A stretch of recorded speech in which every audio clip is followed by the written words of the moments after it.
Lagi ka na lang galit. Lagi kasi kayong tanga. Sana naiintindihan nyo, nahihirapan din ako magpakabuti.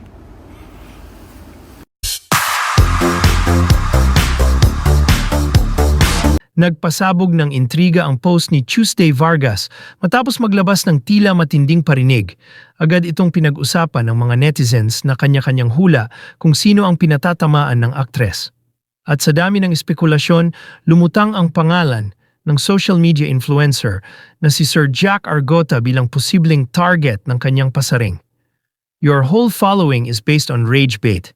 Hindi ako bababa sa level mo. Mapagod ka, kakasabi ng Laos. Tutal yan ang huli niyong baraha, ang mamahiya. Saad ng comedian sa kanyang post. Nagumpisa ang lahat sa kontrobersyal na post ni Sir Jack patungkol sa mga UP student na kalaunay namumundok at sumasapi sa NPA. UP student ka tapos sa bundok ka nag-OJT, anong kurso yan be? BS major in NPA. Pahayag ng social media personality.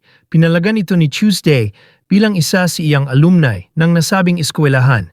Ani Tuesday sa kanyang post. Do not drag the name of the school into your feeble-minded arguments. Hindi NPA ang mga scholar ng bayan. Huwag po tayong naniniwala basta sa ganitong kwento. Nakakahiya ka, kuya. Kilala mo kung sino ka. Pahabol pa ni Tuesday. Itatag ko na sana kaso in bad form kasi di tayo dapat pumapatol sa PWD. Pero kuya naman, napakababaw ng argumento mo at isang lupon pa ng mga di nag-iisip din ang kasama mo sa COMSEC na nakikiisa sa'yo. Umayos ka. Ayon naman sa naging pahayag ni Sir Jack sa kaniyang Facebook post noon ding araw na iyon, makikita ang screenshot niya mula sa nasabing post ni Tuesday at sinabi niyang hindi raw niya nilalahat ngunit kailangan umanong tanggapin ni Tuesday na mayroong estudyante sa UP na miyembro ng NPA. Ako ba to? Kung ayaw mo ko itag, edi ako na lang magtatag sa'yo, Tuesday Vargas. Una sa lahat, hindi ko nilalahat, but you have to admit na meron, okay? Bukod dito, tila hindi pa natapos si Sir Jack at pinagbakbakan pa niya si Tuesday sa kaniyang mga komento sa sariling post. Panahon na siguro na ang AFP-CMO ay mamasyal sa mga universities whose students are prone to NPA recruitment to conduct info drive. Magdala sila ng mga students na na-recruit before na nagsi-surrender sa government as resource speakers. Kawawa ang mga nare-recruit na dindala sa bundok na nakaranas ng panlilinlang at minsan ay nauuwi pa sa kamatayan. Saludo po ako sa talino ng mga UP students, walang duda doon. Pero sa mga tangang estudyante na nagpaniwala at nagpauto na sumama sa bundok at lumalaban sa gobyerno at kung minsan pa nga ay gumagawa ng dahas sa mga sibilyan, napakademonyo nila. Ate Tuesday Vargas, paglaos na, mag-vlogger na lang.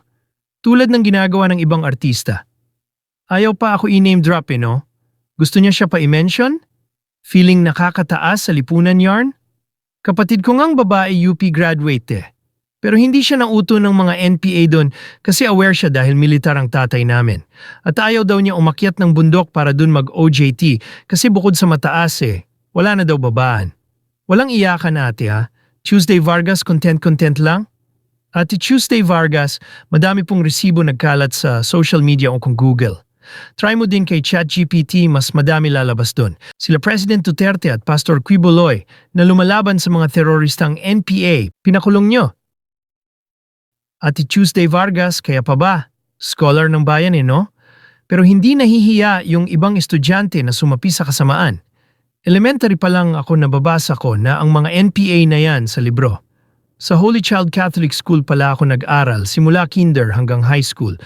Paubos na sila nung panahon ni PRRD kung hindi lang sana nagka-pandemic. Hayaan nyo, ipagpapatuloy naman yan ni VP Sara pag upo niyang presidente. Tandaan nyo sinabi ni PRRD kay VP Sara, mas matindi yan kesa sa kanya. Sunod-sunod na batikos ng content creator kay Tuesday Vargas.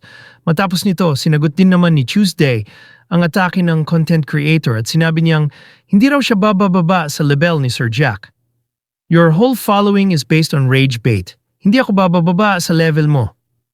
Mapagod ka, sabi ng Laos. Tutal yan ang huli niyong baraha, ang mamahiya. Sabat ni Tuesday.